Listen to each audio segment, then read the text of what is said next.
Hey guys, and welcome to the Working Money channel. Boris Allergant here posting this. Yes, I have left Ripple, but yes, I still do own XRP. After 6 incredible years, I'm excited to start a new chapter, and it's been an honor to work on scaling XRP liquidity, developing the DeFi ecosystem, and launching the Ripple stablecoin. Leaving on a high note with XRP back in the top 3 feels amazing. So an employee who has been with Ripple for 6 years, finally leaving, he says, now I'm diving back into where it all started, Bitcoin. From my first Bitcoin trade in 2013 to now contributing to its ecosystem, I'm thrilled for what's next. Thanks to the Ripple team, the XRP community, and everyone along the way. Here's to the future. And I know what you guys are thinking. Why the heck is he going to work on Bitcoin at this moment in time? Well, guys, the landscape is looking very different now than it did, during the 4 years of the Biden administration. We didn't really know what to expect when it came to cryptocurrency. The good news, Boris Allergant here, even though he is leaving Ripple, he still does own his XRP. And I mean, who would not, considering we're seeing XRP move to the upside continuously, well, pretty much continuously since November of this year. Now is the time to get really excited about XRP. And so, these people who work for these companies, they switch around all the time. Let's not lose sight on what's really important. XRP, ultimately the utility for down the road, but for right now, guys, XRP price. And for more information on what I'm doing this bull run, you can follow me at patreon.com/workingmoneychannel. It's essentially my trading journey. You can follow me now for only $5 a month. Lock in at that price because it's going up very soon. So right now, XRP just kind of chilling out in this space here. We did see a liquidation event yesterday, but the price rebounded quite significantly. As a matter of fact, in the top 10, I talked about this morning, in the top 10, XRP was one of the best performers in terms of the last 24 hours. It gained 8.38% as of the time of this recording, and most of the other cryptocurrencies had gone down. So now some of them have been recovering, but guys, it's all good. This is still just the beginning, and when you see former Ripple employees saying, look, I'm leaving, but I'm continuing to hold XRP, I think that, that's just smart. Gonna keep moving along because we've got a bunch of news here when it comes to crypto adoption in the US and the regulatory clarity. This might be a bit of a pain point. XRP Drops posting this. Caroline Crenshaw was worse than Gensler? Really? Here's a clip from Fox Business of Charles Gasparino emphasizing that the crypto industry is going nuts over the potential Crenshaw renomination. Listen to this. Tomorrow morning on the renomination of SEC Commissioner Caroline Crenshaw, and the crypto industry is pulling out all the stops to prevent it from happening. Charlie Gasparino's got all the latest, so they don't want her in there. Ellie Terry is going to have a full write-up on this in a few minutes, my producer. And, it's fascinating just how much they're spending on this one commissioner. Usually I don't see this. But, if you were going to say who's pretty anti-crypto at the SEC, Gary Gensler would take the cake. He's the outgoing, meaning he's leaving SEC chair. When Donald Trump takes over, he's going to be replaced by Paul Atkins. It would be Caroline Crenshaw as well. She was seen as a kind of a Gensler surrogate, but only even more anti-crypto than Gensler. And what's fascinating, and this is an Ellie story that's going to be published on foxbusiness.com, is just how much time and effort and they're spending on trying to block her from getting renominated. Biden has renominated her. You have to attach her nomination to a bill or something. There's only a few days left in the congressional session, as you know, maybe a week or so. Ellie has it all laid out. And so they're trying to do it at the last minute to basically install a very leftist, or what they would say progressive, critics would say progressive, anti-crypto person on the commission. So the crypto industry is going nuts. What are they doing? You see it. You look at Brian Armstrong's, he's the head of Coinbase's Twitter feed. Pretty wild stuff. I don't follow him, but I should. You should. They're spending money on ads.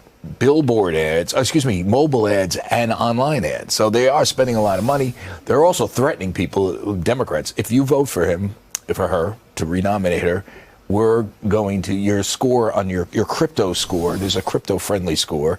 It's in the story. I can't remember the name of it. It's like the crypto meter. If you're like anti-crypto, you get a bad score. And by the way, money will flow away from you. So they're saying all this stuff, and they're proselytizing to try to get Democrats not to vote for her, or at least delay it and have Trump put in someone else. Didn't Sherrod Brown lose his seat in Ohio because the crypto industry went after him? And that's a great point. That's in Ellie's story. Yeah.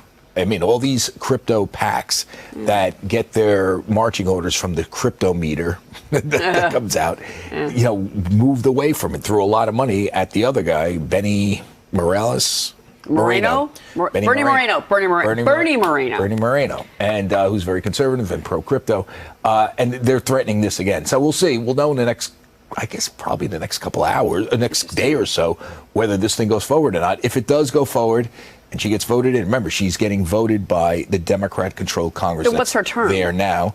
It'll be probably a 4-year term. And remember, that's bad. Remember how this works. Yeah. Republican presidents, when they get in office, pick their people. Even they have to pick Democrats as well.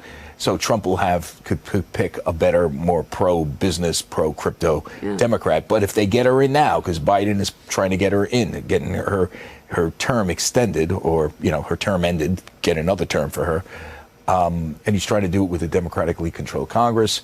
But you have to do this in a sort of way that it could pose difficulties in timing. Anyway, that's what the crypto industry is saying. Go there, and we're going to vote you out. So in a nutshell, I guess that's what they're saying. Nobody wants Caroline Crenshaw in there. I mean, if she is, she is a Democrat and apparently worse than Gensler, or at least compared as Gensler's number 2. And if she does get nominated again, it would be for another 4-year term. So that would not be great. And Stuart Alorati commenting on this, I agree, Caroline Crenshaw is in some ways even more rogue than Gensler. At least Gensler backed down after a court said blocking BTC spot ETFs was arbitrary and capricious. Crenshaw, however, continued to vote no, insisting that the court got it wrong in her dissent. Unelected bureaucrats are not above the law.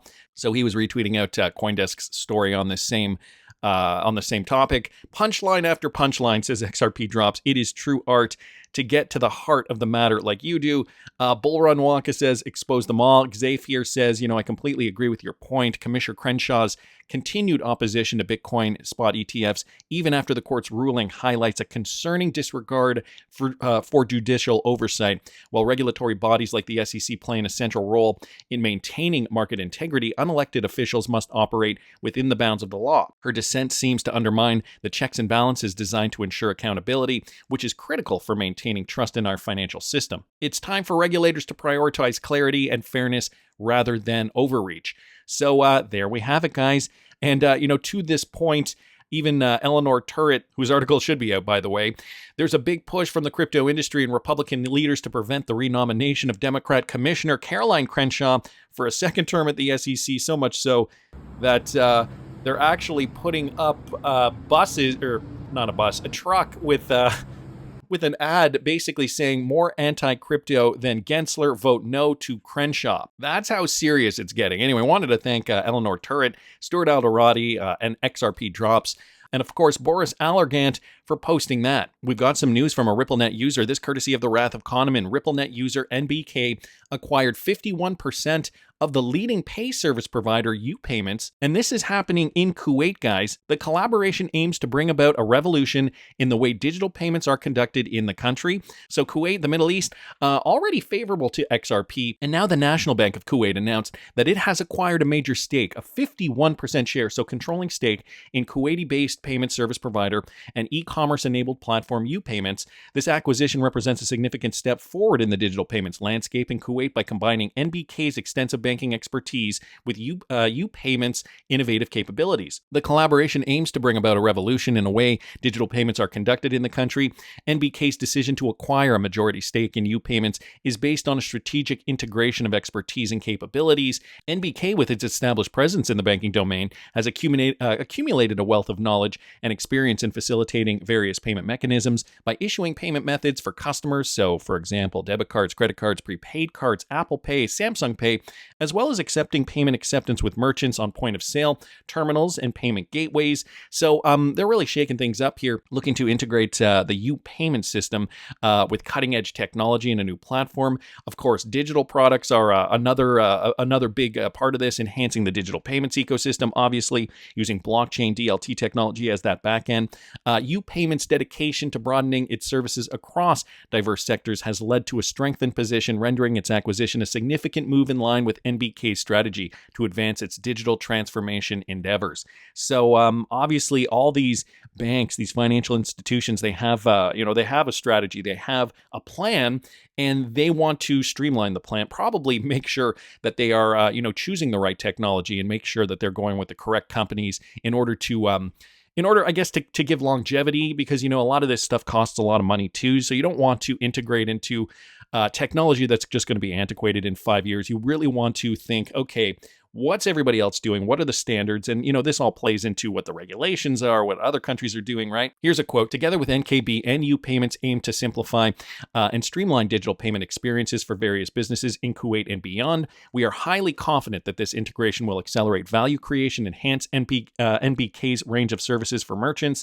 unleash synergies that contribute to improve operating margins, and create pathways for regional expansion. So more integration into, a new financial system for NBK. This is the National Bank of Kuwait, which is a Ripple user, confirmed Ripple partner. So this is big news for the country of Kuwait, the Middle East. Well, we know the Middle East is already very Ripple friendly, considering XRP is a Sharia compliant cryptocurrency. An entire region based on religion is using XRP because it is Sharia compliant. And so, guys, that's just going to extend to all the countries they do business with, their trading partners. So this certainly is a step in the right direction. Wanted to thank the Wrath of Kahneman for posting that. Speaking of the Middle East, Eric Trump confirms President Donald Trump has pledged to make crypto tax-free in the United States. So we're hearing this point again, courtesy of Good Morning Crypto. In America, they've waged war against cryptocurrency. They've sued everybody. They've gone after them using the SEC.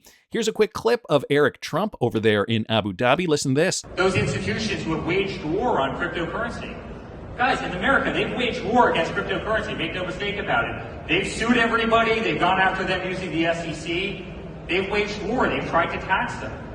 A person who pledged to add crypto to the United States Treasury, a person who pledged to make crypto tax-free. I mean, think about all these incredible things. And so, yeah, they are waging war. This is why things like these are very important. Getting rid of Caroline Crenshaw, for example, very important, right? Something that we need to do to stabilize crypto adoption in the United States. And, President Donald Trump, I think, is on the right track here. Eric Trump calls for crypto regulation to modernize banking. In a December 9th interview in Abu Dhabi, so this was a couple of days ago, ahead of his keynote speech at the Bitcoin MENA 2024 conference, Eric Trump expressed strong support for crypto and blockchain technology. He says that crypto can outperform traditional banking systems and that the banking system is outdated. Trump expressed criticism of banking inefficiencies, such as the time to secure a home loan, highlighting that the blockchain could handle banking functions more quickly and at a lower cost compared to traditional methods. He indicated that his father's incoming administration aims to introduce clear, sensible regulations for the crypto industry to make the U.S. the crypto capital of the world. Trump warned that the U.S. could fall behind if it doesn't lead in crypto regulation, noting other countries' advancements. And guys, here's another clip of Eric Trump. Listen to this. Well, I've been a big fan of crypto for a long time, and so has my father. And I think he realizes that every country in the world is embracing it, and people are running. I mean, look at where we are right now in Abu Dhabi. I mean, they're putting billions of dollars into crypto, into kind of digital technologies, and if we don't do it as America, we're going to be left behind. And he wants to make America the crypto capital of the world. He's been very, very clear with that, and I applaud that. I mean, listen, right now, if you live in America, you want to go out and get a home loan, it takes you 90 days. How the hell does it take you 90 days to get a home loan? By then, by the way, the house is already sold. Your dream is gone. Zero chance you're getting it. Why does it? I mean, there is nothing on blockchain that can't be done better, faster, substantially cheaper, not pushing paper. I mean, the banking system that we have around the world, the modern banking system, is antiquated. It's antiquated, and it's just a matter of time before really crypto not only catches up, but just really leaps ahead. And so we're incredibly excited on a lot of fronts, and I think America will be the crypto capital of the world, and I fully support it. My father fully supports it. Our family, is fully embracing it. We believe in DeFi. We believe in CeFi. We believe that's the way of the future, and again, America, better lead the way. Otherwise, we're going to leave a lot behind. The people in the crypto industry are frustrated that no one's ever put together a sensible plan as to how to regulate an industry. They're fine with regulation, but they just want guidelines, and they've said that. And the problem is you see so many companies that have been so unfairly treated, right? So many lawsuits, hundreds and hundreds of millions of dollars, people attacked, companies attacked. And they're just saying, just give us, give us the rules of the road, and we'll obey them. And by the way, if you give us the rules of the road, chances are the rest of the world will follow. And so I think sensible regulation makes a lot of sense. And a lot of people think that the crypto industry doesn't want regulation. That's actually not true. They just want sensible regulation, regulation that they can follow, regulation that's crystal clear, that's black and white. And they don't want to see people like Gary Gensler, who was absolutely a disaster for crypto. Everything he could to try and stifle innovation, he would do so.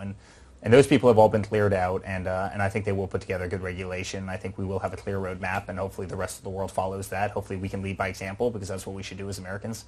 And hopefully we truly are the crypto superpower of the world. That's what they're aiming for. If you heard it, he did say, he mentioned a comment about the banking system, how it is antiquated, outdated, and, the fact that the Trump team knows this and fully, probably knows that Ripple and XRP are that banking giant in the United States that can transform banking and has transformed banking for many countries around the world already. Well, it only makes sense. I think the Trump campaign is really looking to make this work. Ripple and XRP will thrive under President Donald Trump, but that's just my opinion. I want to hear what you guys think, and if you're interested in what I think, you can follow me for more details on the crypto market, what I'm doing, what my trades are, what my exit points are going to be at patreon.com/workingmoneychannel. Last days for $5 a month, so join now to be locked in. And please subscribe to the channel if you haven't already. Like the video if you like the content I'm providing. I always love hearing your comments.